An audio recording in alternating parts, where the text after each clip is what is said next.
नमस्कार। आपका मेरे channel only and only study channel में स्वागत है। मैं आपको आज टॉप 15 क्वेश्चन बताने जा रहा हूं।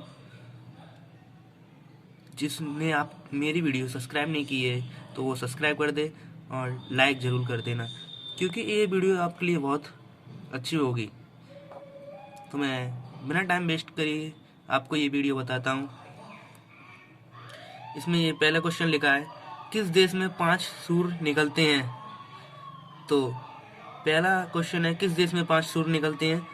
तो ये क्वेश्चन आईएएस के एग्ज़ाम में एक इंटरव्यू में पूछा गया था, और आप सोचते होंगे ये कोई इम्पोर्टेंट क्वेश्चन नहीं है।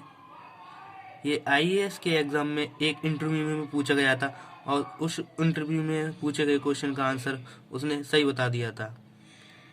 तो इसका आंसर है चीन।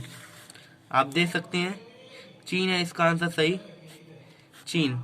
और चीन के किस शहर से लिया गया, तो उस शहर का नाम है सिंग नाइट चू शहर।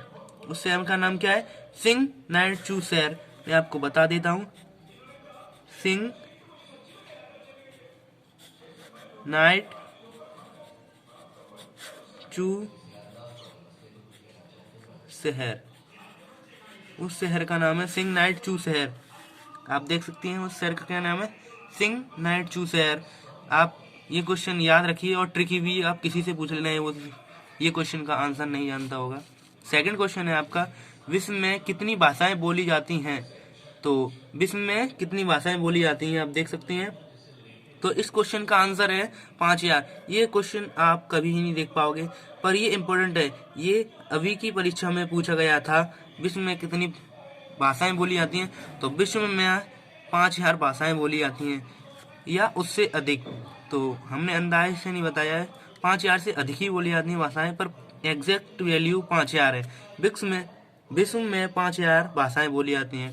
नंबर तीसरा क्वेश्चन आता है आपका, संसार की सबसे महंगी वस्तु क्या है। नंबर थर्ड क्वेश्चन, संसार की सबसे महंगी वस्तु क्या है।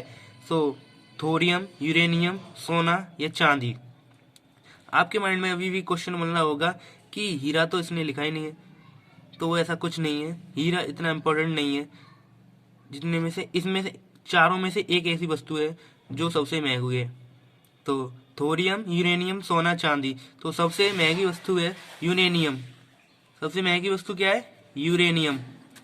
आप देख सकते हैं सबसे महंगी वस्तु यूरेनियम है, आपको याद रखना पड़ेगा ये। नंबर चौथा क्वेश्चन आता है, तराइन का प्रथम युद्ध 1991 ईस्वी में किसके मध्य लड़ा गया।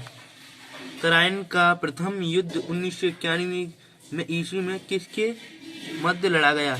तो यह मोहम्मद गौरी और पृथ्वीराज तृतीय, मोहम्मद गौरी और जयसिंह, मोहम्मद गौरी और अजयपाल। तो ये आपका बी आंसर सही है, मोहम्मद गौरी और पृथ्वीराज तृतीय। नंबर आपका पांचवा क्वेश्चन आता है, भारत का पहला शिक्षा मंत्री कौन था। नंबर 5 का, भारत का पहला शिक्षा मंत्री कौन था। तो मौलाना अब्दुल कलाम आजाद, वल्लभ भाई पटेल, पंडित जवाहरलाल नेहरू, यह आता है आपका श्री राजगोपालाचारी। तो मैं आपको बता देता हूँ कि आप भारत का पहला शिक्षा मंत्री कौन है, ये ज्यादातर लोग गलत करेंगे, क्योंकि सभी लोग जानते हैं आपका पहला प्रधानमंत्री याद करते हो, पहला राष्ट्रपति याद करते हो, फिर कोई भी पहला शिक्षा मंत्री याद नहीं करता है। पर ये इम्पोर्टेंट है, क्योंकि ये स्टडी से रिलेटेड है। पहला शिक्षा मंत्री कौन है, तो हमारे पहला शिक्षा मंत्री हैं मौलाना अब्दुल कलाम आजाद। कौन है, मौलाना अब्दुल कलाम आजाद, ये पहले शिक्षा मंत्री हैं। अब आपका क्वेश्चन आता है छठवां क्वेश्चन है आपके सामने, स्वतंत्र भारत के प्रथम गवर्नर जनरल कौन थे।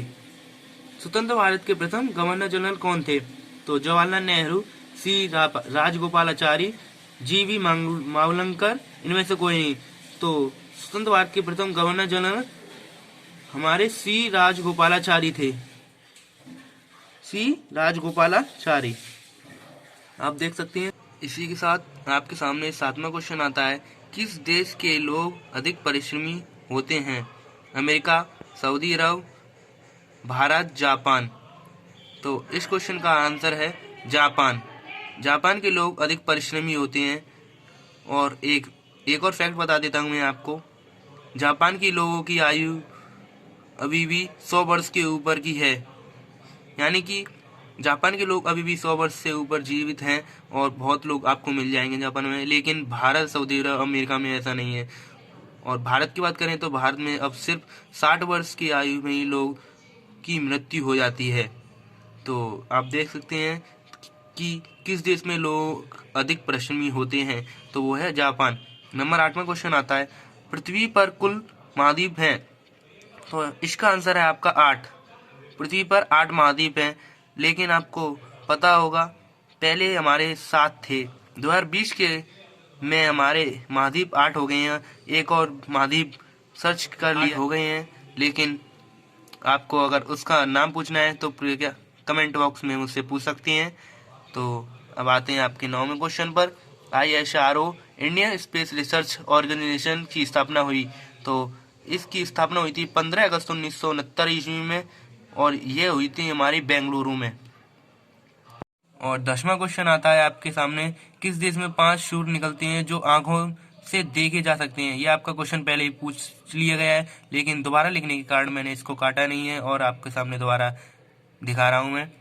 इसका आंसर आपको पता होगा, चीन है। और किस शहर से मैंने आपको बता भी दिया था, चीन में स्थित सिंगनाइटचू शहर में। तो आप क्वेश्चन देख सकते हैं। क्वेश्चन है, पृथ्वी पर सबसे बड़ा व्रत किसे कहते हैं? तो पृथ्वी पर सबसे बड़ा व्रत भूमध्य रेखा के रेखा द्वारा बना व्रत होता है। आप जानते होंगे भूमध्य रेखा किसे कहते हैं, मैं बता देता हूँ। भूमध्य रेखा वो रेखा है जो पृथ्वी के 0 डिग्री पर स्थित है, यानी कि पृथ्वी का जो केंद्र है वहाँ 0 डिग्री होता है। तो वहीं से अगर हम व्रत खींचते हैं तो पृथ्वी का ही सबसे बड़ा व्रत है। इसी के लिए पृथ्वी का सबसे बड़ा व्रत भूमध्य रेखा से ही बनता है। और कर्क रेखा और मकर रेखा का आंसर ये है कि जो पृथ्वी के ऊपर की साइड की दिशा है वहाँ पर 23.5 डिग्री पर कर्क रेखा बनती है, और नीचे की साइड 23.5 डिग्री पर मकर रेखा बनती है। और आपका इसी के साथ 12वां क्वेश्चन आता है, सूर्य की रोशनी पृथ्वी पर आने में कितना समय लेती है? तो आपका एग्जिट वैल्यू है 8.3 मिनट। आपका एग्जिट वैल्यू 8.3 मिनट है। 8.3 मिनट लेती है सूर्य की रोशनी पृथ्वी पर आने पर। आप देख सकते हैं, ये बहुत अच्छा क्वेश्चन है। और 12 और 13 क्वेश्चन आपके फिजिक्स से रिलेटेड है और अच्छे हैं। पृथ्वी से बाहर निकलने के लिए कम से कम कितने वेग की आवश्यकता होती है? ये इतने इंपॉर्टेंट क्वेश्चन है कि आपकी परीक्षा में पूछे जा सकते हैं और आप इसको याद भी कर सकते हैं किसी भी ट्रिकी क्वेश्चंस के तौर पर। तो पृथ्वी पर बाहर निकलने के लिए कम से कम कितने वेग की आवश्यकता होती है? तो इसका आंसर है 11.2 किलोमीटर प्रति सेकंड। 11.2 किलोमीटर, यानी कि 11.2 किलोमीटर प्रति सेकंड। आपको पता होगा जब रॉकेट निकलती हैं तो वो इससे अधिक वेग से आती हैं, यानी कि 11.2 किलोमीटर से भी अधिक दूरी तय कर लेती हैं वो 1 सेकंड में। इसके बाद ही रॉकेटें हमारे वायुमंडल, पृथ्वी के वायुमंडल से निकल सकती हैं। इसी के साथ आपके क्वेश्चन आता है 14, राष्ट्रीय गीत को गाने में कितना समय लगता है? तो राष्ट्रीय गीत को गाने में आपको पता 45 सेकंड, 65 सेकंड, 52 सेकंड या 30 सेकंड। तो इसका आंसर है 65 सेकंड। राष्ट्रीय गीत को गाने में 65 सेकंड लगता है। सभी राष्ट्रीय गीत याद तो कर लेते होंगे, पर कुछ पता नहीं होता कि राष्ट्रीय गीत गाने में कितना समय लगता है। तो इसका आंसर है 65 सेकंड। इसी के साथ 15वां क्वेश्चन आता है, राष्ट्रीय गान को गाने में कितना समय लगता है? आपको ये तो मेरे हिसाब से पता ही होगा कि राष्ट्रीय गान और राष्ट्रगीत में क्या अंतर है। और अब मैं बताता हूँ राष्ट्रीय गान को गाने में कितना समय लगता है। तो राष्ट्रीय गान गाने में 52 सेकंड लगती हैं। एग्जैक्ट टाइम है 52 सेकंड। 52 सेकंड के अंतराल में ही राष्ट्रीय गान गाना चाहिए। इसी के साथ ये वीडियो समाप्त हो गई है। अगली वीडियो में आपसे पहले मिलेंगे। अगर ये वीडियो आपको अच्छी लगे तो लाइक, शेयर एंड सब्सक्राइब जरूर कर देना। Goodbye and take care.